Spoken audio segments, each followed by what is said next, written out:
এতেকাফের একটা গুরুত্বটা দেখেন, রাসূল সাল্লাল্লাহু আলাইহি ওয়াসাল্লাম গুরুত্বটা কীভাবে দিয়েছেন। অনুরূপ আমাদেরকেও গুরুত্বটা দিতে হবে এতেকাফে।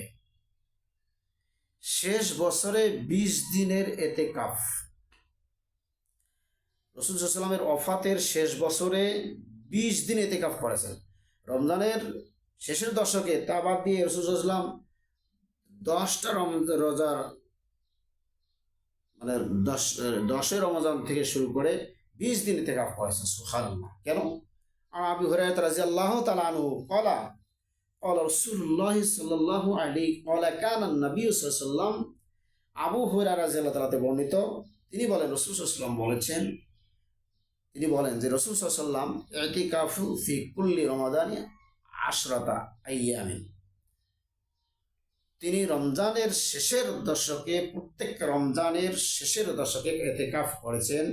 ফালাম্মা কানাল আমুল্লাযী কুবিদা ফীহি ইয়াতাকাফা 20 ইয়ামান, কোনো কারণবশত তিনি 1 বছর ইতিকাফ করতে পারেন নাই, তাই তিনি যে বছরে তিনি ওফাত গ্রহণ করেন সেই বছরে তিনি 20 দিন ইতিকাফ করেন। অর্থাৎ তিনি ওই যে বছরে ইতিকাফ করেন নাই সেই 1 বছর কোনো কারণবশত ওই বছরের কাজা আদায় করেছেন।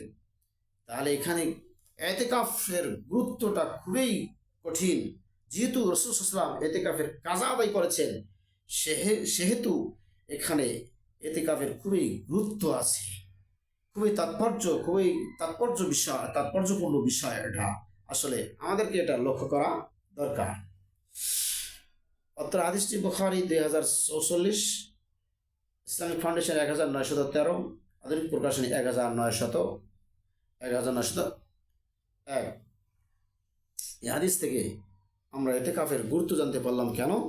যে রাসূল সাল্লাল্লাহু আলাইহি ওয়াসাল্লাম তিনি ইতিকাফের কাজা আদায় করেছেন, যে বছরে ইন্তেকাল করেছেন সেই বছরে কাজা আদায় করেছেন, সেহেতু ইতিকাফের খুবই